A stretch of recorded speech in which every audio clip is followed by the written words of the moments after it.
ایک شخص اگر جو ہے وہ ڈاکٹر بننا چاہتا ہے تو وہ ڈاکٹری کی تعلیم حاصل کرتا ہے. ایک شخص اگر ماہر معاشیات بننا چاہتا ہے تو وہ معیشت کی تعلیم حاصل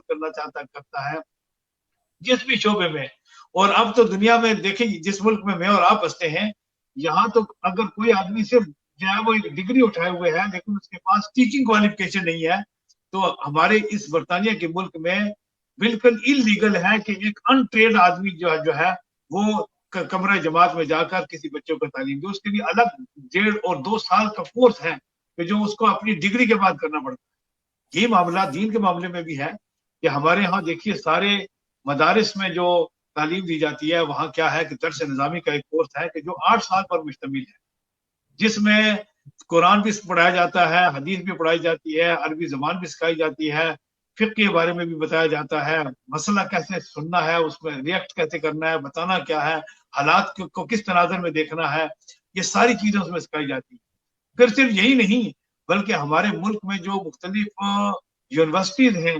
وہاں لوگ جو ہے وہ ایم اے عربی کر رہے ہیں, ایم اے اسلامک اسٹڈی کر رہے ہیں, ایل ایل بی شریعہ کر رہے ہیں. ہمارے ہاں الحمدللہ بڑی بین الاقوامی معیار کی یونیورسٹیاں ہیں. ان میں سے ایک جو ہے فیصل مسجد کے ساتھ جو بین الاقوامی اسلامی یونیورسٹی ہے وہاں دعویٰ اکیڈمی موجود ہے کہ جس میں بتایا جاتا ہے کہ دعوت کیسے دینی ہے, مسئلہ کیسے بتانا ہے. پھر وہاں تقریباً 4 سے 5 سال تک لوگ وہاں رہتے ہیں, وہاں بڑے بڑے ماہرین علماء سے سیکھتے ہیں اور ان کے سامنے زانو تلمذ جو ہے وہ طے کرتے ہیں. پھر جا کر وہ اس قابل بنتے ہیں کہ وہ کسی مسئلہ کو بتانے کے قابل ہو.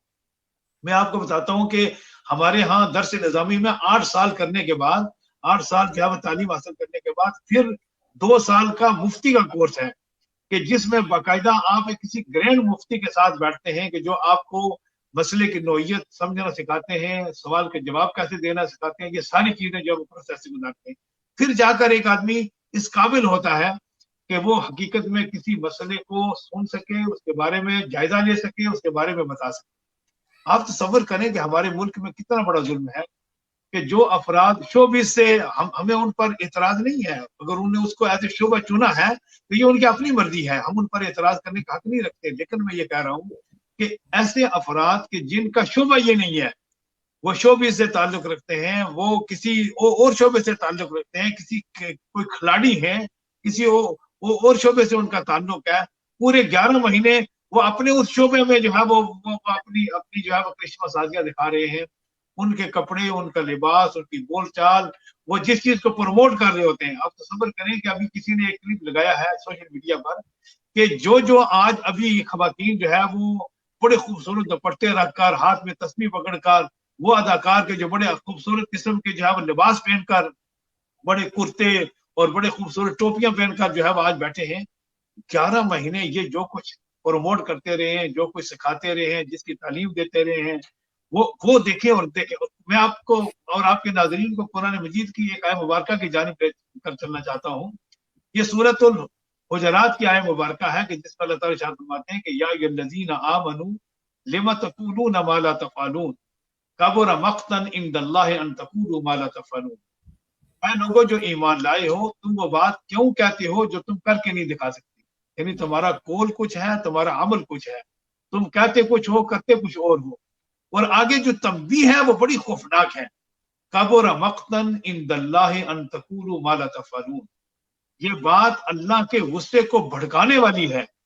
یعنی اس عمل کے نتیجے میں کہ آدمی کہے کچھ کرے کچھ اور اس کی زندگی کچھ ہو اور وہ پریچ کچھ اور کر رہا ہو, تو یہ چیز کیا ہے کہ اللہ کے غصے کو بھڑکانے والی, اللہ کے غضب کو دعوت دینے والی اور اللہ کے عذاب کو دعوت دینے والی بات ہے.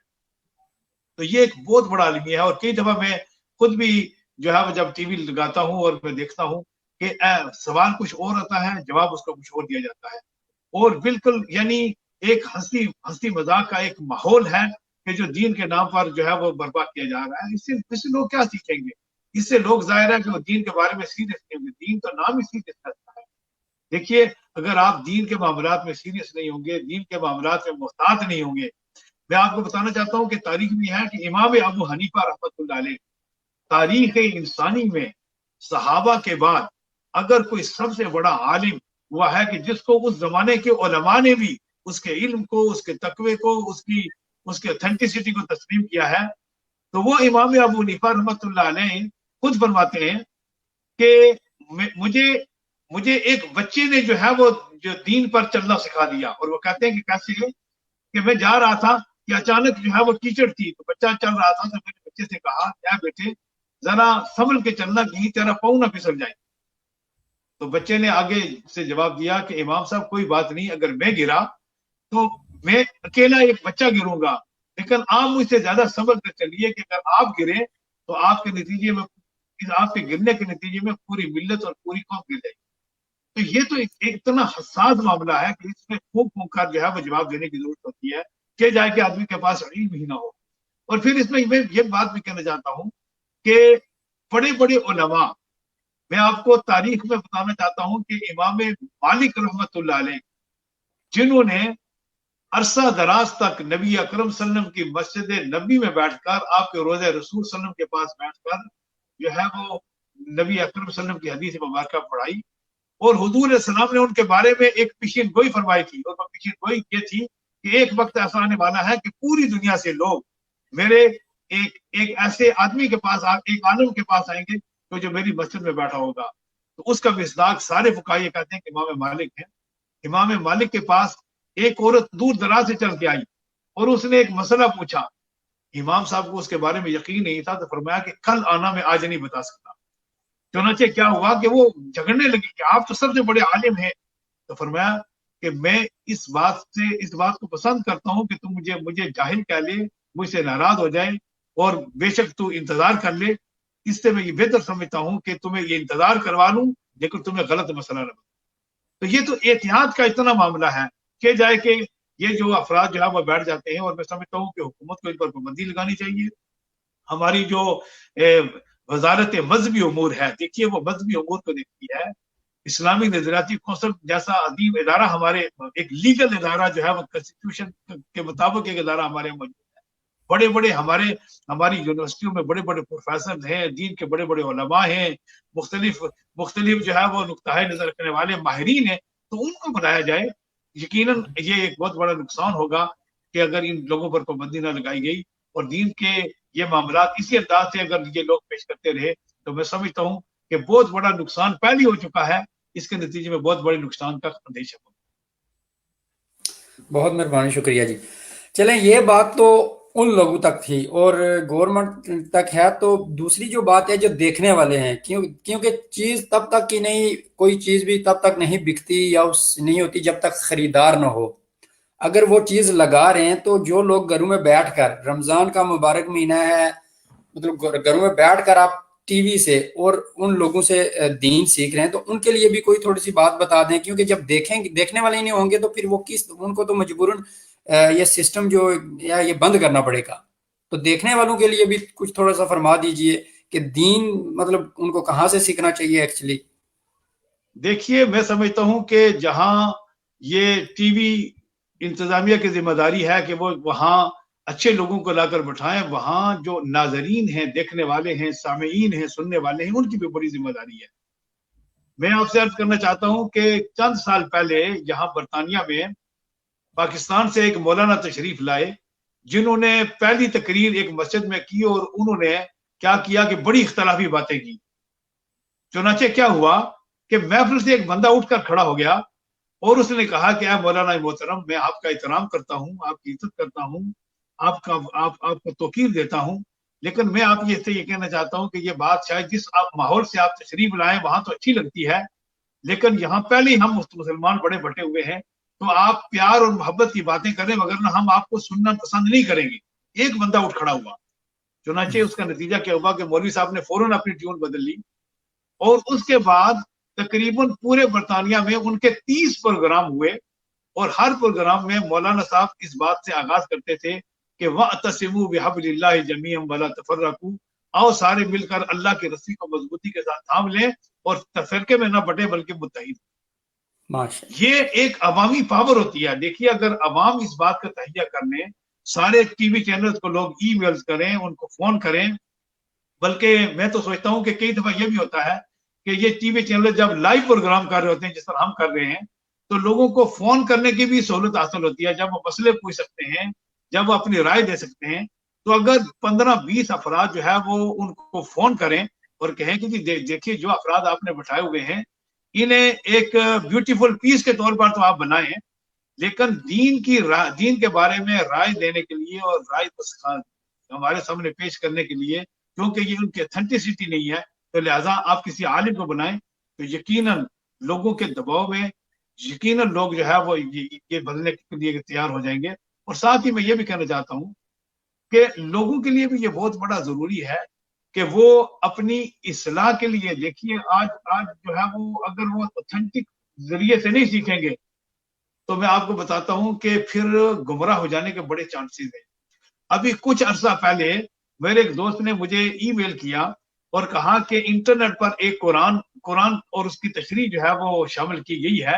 کہ جس میں کئی قرآن مجید کی آیات کو حذف کر دیا گیا ہے،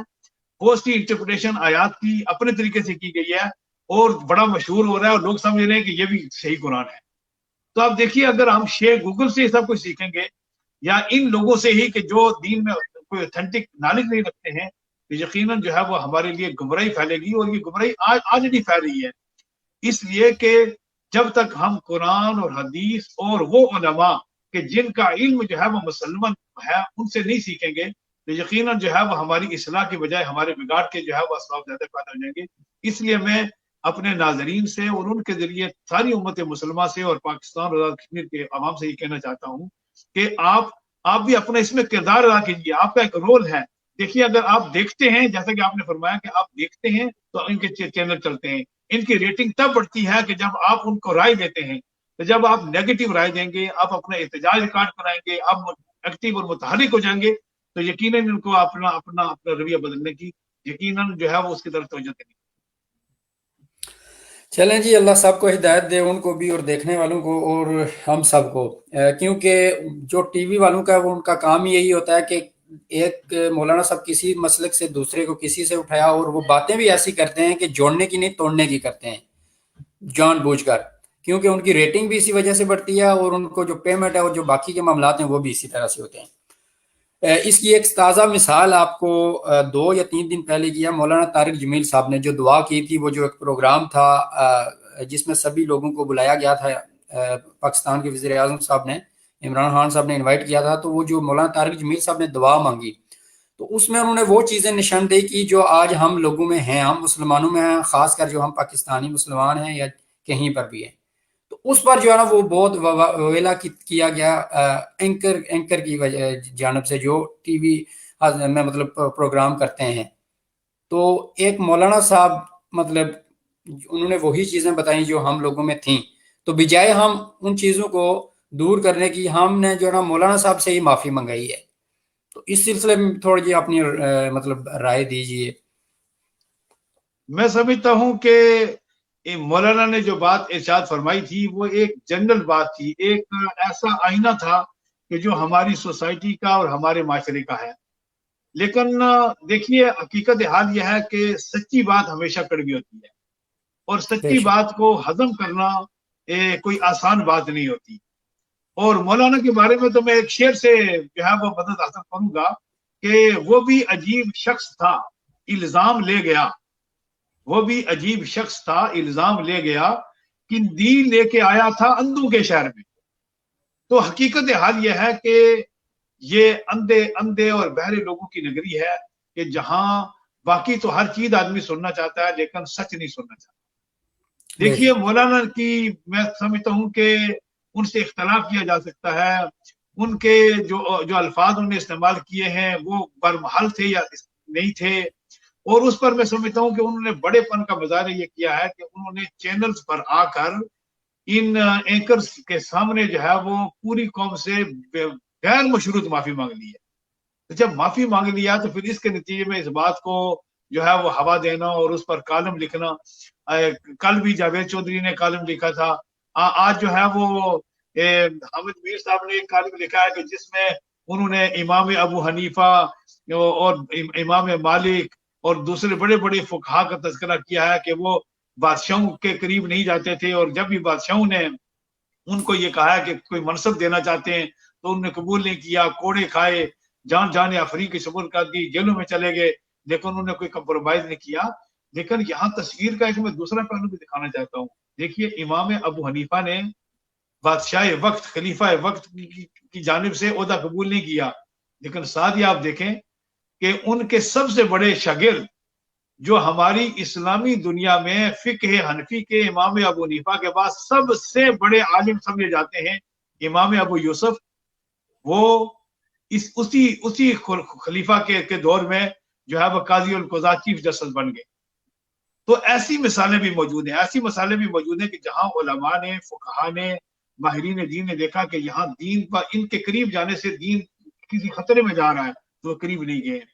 جہاں یہ دیکھا ہے کہ وہاں جا کر کوئی اصلاح ہو سکتی ہے، کوئی بہتری آ سکتی ہے۔ دیکھیے اگر ہم قوت کے ان مرکز سے دور رہیں گے تو اصلاح کیسے ہوگی؟ کوئی آدمی اگر عمران خان کے پاس جا کر نہیں بیٹھے گا، یا عمران خان آ جائے کل کوئی دوسرا ہوگا، پہلے کوئی اور تھا، اگر یہ بڑے بڑے علماء ماہرین ان کے پاس کبھی جائیں گے بھی نہیں، تو اصلاح کا کام کیسے ہوگا؟ ان کو مشورے دینے کا کام کیسے ہوگا؟ میں یہ کہتا ہوں کہ اس سے کوئی مفاد، جس طرح کے مولانا طارق جمیل نے کہا، میں نے کوئی مفاد نہیں لیا ہے، کوئی ان سے مفاد نہ لے، لیکن ان کو نصیحت کرنا، ان کو ترغیب دینا، ان کی اچھی بات کی تعریف کرنا، اس میں تو جو ہے وہ کوئی ہمارا دین کوئی پابندی نہیں لگا رہا ہے۔ دوسرا میں یہ بھی کہنا چاہتا ہوں کہ دیکھیے کہ ہمارا معاشرہ بحثیت مجموعی دیکھیے کہ ایک اخلاقی زوال کا شکار ہے۔ آپ تصور کریں، ایک سوال میں اپنے ناظرین کے سامنے اٹھانا چاہتا ہوں کہ کیا وجہ ہے کہ ہمارے ملک میں سب سے زیادہ خیرات دی جاتی ہے، بڑے لوگ نمازی ہیں، بڑے لوگ حاجی ہیں، بڑے لوگ زکوٰۃ دینے والے ہیں۔ ابھی آپ نے دیکھا ہوگا کہ ابھی کورونا وائرس آیا تو جو ہر طرف جو ہے وہ لوگ فوڈ پیک تقسیم کر رہے ہیں، لیکن اس سب کے باوجود آپ دیکھیں کہ اس سب کے باوجود ہمارا معاشرہ جو ہے وہ ہر روز گراوٹ کی طرف جا رہا ہے۔ کیوں؟ ہم نے دین کو یہ سمجھ لیا ہے کہ دین صرف عبادات کا نام ہے، حالانکہ دین اخلاق کی بہتری کا نام بھی ہے، معاملات میں، اور سب سے زیادہ ہمارے دین کا جو حصہ ہے وہ معاملات اور اخلاق اور لین دین اور حقوق و لباس پر مشتمل ہے۔ دیکھیے اگر میں نماز پڑھتا ہوں، میں 5 وقت کی نمازیں پڑھتا ہوں، تہجد بھی پڑھتا ہوں، ہر روز 1000 مرتبہ جو ہے نا تسبیحات بھی پڑھتا ہوں، میری نماز سے، میرے روزے سے، میرے صدقات سے اور میری تسبیحات سے معاشرے کو کیا فائدہ؟ معاشرے کو تب فائدہ ہوگا جب میری بول چال میں صداقت ہوگی، میرے معاملات میں دیانتداری ہوگی، جب میں غریبوں کا درد محسوس کر کے ان کے کام آؤں گا، اور جب میں اپنی زندگی کے سارے معاملات کو دین کے مطابق کر لوں گا۔ اس لیے کہ دین مکمل چینج کا نام ہے۔ تو یہ جو انہوں نے نشاندہی کی ہے، کیا آپ نہیں دیکھ سکتے کہ جو ہے نا یہ بڑے بڑے جتنے میڈیا ہاؤسز ہیں، اگر آپ ان کے مالکان کو دیکھ لیں، اگر آپ وہاں ہونے والے جو بڑے اینکرز پرسنز ہیں، جو وہاں میڈیا کے بڑے بڑے ماہرین، اگر آپ ان کو دیکھیں، ان کی زندگی کو دیکھیں، ان کے انداز دیکھیں، تو یہ سارے کا سارا کیا ہمارے میڈیا میں جھوٹ کی پذیرائی نہیں ہے؟ ایک ریٹنگ کی دوڑ ہے کہ جس میں جو ہے، اور کچھ عرصہ پہلے یہاں ایک اینکر پرسن یہاں برمنگھم میں تشریف لائے تھے، اور انہوں نے یہ کہا تھا کہ معاشرہ اس مقام پر پہنچ چکا ہے اخلاقی لحاظ سے دیوالیہ پن پر کہ جو برائی کی تعریف کرتا ہے لیکن سچائی پر کبھی داد نہیں دے گا۔ تو آپ دیکھیں کہ ہونا تو یہ چاہیے تھا کہ ہم ریفلیکٹ کرتے کہ اگر مولانا نے جس بھی پیرائے میں بات کر دی ہے، کیا یہ حقیقت نہیں ہے کہ ہم کم ماپتے ہیں، کم تولتے ہیں، جھوٹ بولتے ہیں، ملاوٹ کرتے ہیں، خیانت کرتے ہیں، رشتہ داروں کو حق مارتے ہیں۔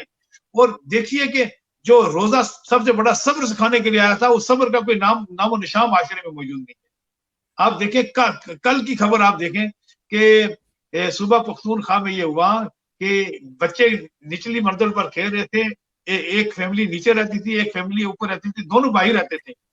تو بچے ذرا سا شور کر رہے تھے نیچے، تو جو اوپر چچا انکل تھا اس نے کہا کہ بچوں کو منع کیا، جب وہ منع نہیں ہوئے تو اس نے وہاں گولی مار کر ایک معصوم بچی کو وہیں کر دیا اور بھاگ گیا۔ کیا اس نے روزے سیکھا؟ شاید اس نے بھی اپنا منہ باندھا ہوگا اور اس نے کوئی روٹی نہیں کھائی ہوگی، کوئی پانی نہیں پیا ہوگا، لیکن ایک معصوم جان اس نے لے لی۔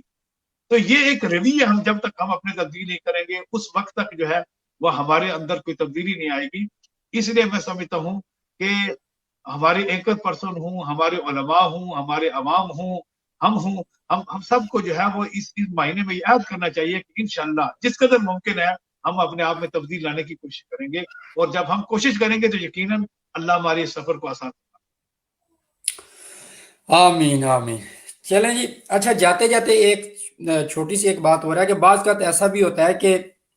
بہت سے لوگ اس چیز پر اعتراض کرتے ہیں کہ اگر کسی بندے نے داڑھی رکھی ہوئی ہے، سنت رسول رکھی ہے، لیکن اس کے کام جو ہے وہ مطلب اتنے برے ہیں، تو وہ ڈائریکٹلی ایک بندے کو برا نہیں کہیں گے، وہ تو پورے معاشرے کو ہی کہیں گے کہ یہ مولانا صاحب ایسے ہیں. یا دیکھیں کہیں پر کسی بچے کے ساتھ، جیسے پاکستان میں ہوتا ہے، مطلب چھوٹے چھوٹے بچوں سے کے ساتھ زیادتی ہوتی ہے، تو کوئی مسجد میں اگر ایسا واقعہ ہو جائے، مطلب تو وہ کہتے ہیں جی کہ یہ سارا مدرسہ سسٹم ہی ایسا ہے. مطلب لوگ ہمارے جو اس نیوز کو پھیلا رہے ہیں، وہ اتنے ان کا مائنڈ اتنا مطلب اوپن ہے کہ وہ ہر چیز جو ہے نا مسجد یا مولانا یا دین پر مطلب تھوپنا چاہتے ہیں. ایسے برائیاں تو ہر جگہ ہیں، اچھے برے ہر جگہ ہیں، ایسا تو نہیں ہے. ان لوگوں کے دیکھیے لیے مستر، میں ذرا لائٹلی موڈ میں ایک بات کرنا چاہتا ہوں کہ ایک آدمی جو ہے نا سائیکل میں جا رہا تھا اور اس نے داڑھی رکھی ہوئی تھی.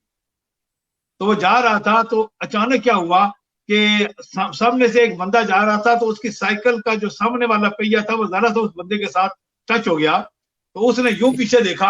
اور اس نے کہا کہ مولوی داڑھی رکھ کے بھی جو جڑانا اپنے مینو مارے.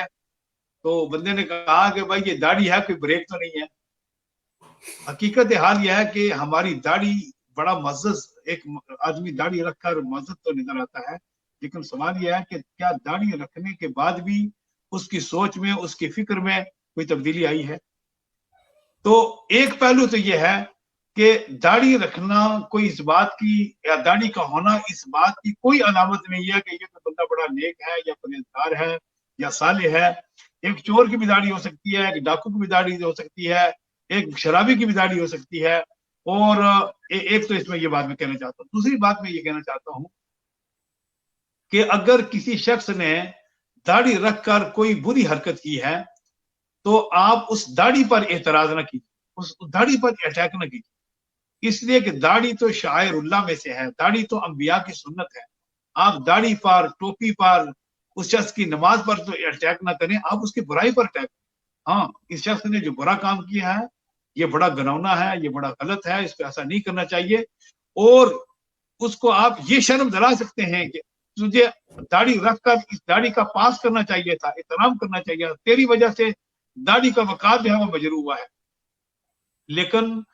اس بات کو سامنے رکھ کر جو ہے وہ سارے داڑھی والوں کو، سارے نمازیوں کو، سارے نیکوکار لوگوں کو جو ہے وہ ایک ہی لاٹھی کے ساتھ جو ہے وہ ہانکنا، میں سمجھتا ہوں کہ یہ خلاف شریعت بھی ہے اور خلاف عقل بھی ہے. تو اس لیے میں سمجھتا ہوں کہ اس میں بڑا بڑا احتیاط کا دامن جو ہے وہ سامنے رکھنا چاہیے. اور احادیث مبارکہ میں یہاں تک آتا ہے کہ اگر کوئی شخص اللہ کی، اللہ کے رسول صلی اللہ علیہ وسلم کی، دینی شاعر کی، کسی نیک فرد کی توہین کرتا ہے تو اس کے نتیجے میں کیا ہو جاتا ہے کہ اس کا ایمان ہی جو ہے وہ خطرے میں پڑ جاتا ہے. اور ایسا تاریخ میں بارہ ہوا ہے. وہ افراد کے جنہوں نے نبی اکرم صلی اللہ علیہ وسلم پر اور آپ کے صحابہ پر، کہ حدیث میں آتا ہے کہ جب حضور صلی اللہ علیہ وسلم نے اپنا حج فرمایا اور آپ میدان عرفات سے واپس جو ہے وہ مزدلفہ کی طرف چلنے لگے تو آپ نے فرمایا کہ زید بن حارثہ اور دوسرے صحابہ جو غلام ہیں ان کو میں ساتھ رکھوں گا. تو اتنے میں ایک جو ہے وہ عربی نسل نے کہا کہ ان غریبوں اور ان غلاموں کی وجہ سے ہم کو انتظار کرایا گیا. چنانچہ تاریخ میں آتا ہے کہ جس نے اعتراض کیا تھا بعد میں وہ افراد مرتد ہو کر مرے، ایمان کی حالت میں نہیں مرے. اس لیے احتیاط بڑی ضروری ہے. چلیں مولانا صاحب، آپ نے جو ٹائم دیا وہ بھی پورا ہونے والا ہے، تو جتنی بھی باتیں آپ نے کہیں، اللہ تعالیٰ ان باتوں پر ہمیں عمل کرنے کی توفیق عطا فرمائے. اور یہ جو رمضان کا مبارک مہینہ ہے، اس کے طفیل یہ جو وبا آئی ہے، اس سے بھی تمام امت مسلمہ اور جو تمام امت مسلمہ کے علاوہ جو لوگ ہیں جو مسلمانوں کے لیے رحم دل ہیں یا جن کے اندر اسلام کے لیے عزت ہے، اللہ تعالیٰ ان کو بھی اس وبا سے محفوظ فرمائے. اور جو ظالم لوگ ہیں جن کے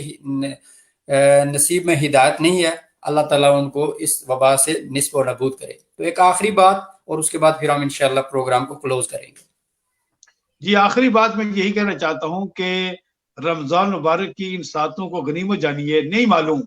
کہ یہ ساتیں، یہ ببرکت جو ہے وہ مہینے کے دن اور راتیں، صبح اور شامیں ہمیں نصیب ہوں گی یا نہیں ہوں گی. بہت سے افراد دیکھیے جو ہے وہ ہمارے ہاں موجود تھے، ہمارے رشتے داروں میں، ہمارے دوستوں میں، آج وہ ہمارے درمیان میں موجود نہیں ہے. تو ان لمحات کو غنیمت جانیے، زیادہ سے زیادہ اپنی عبادت کیجیے،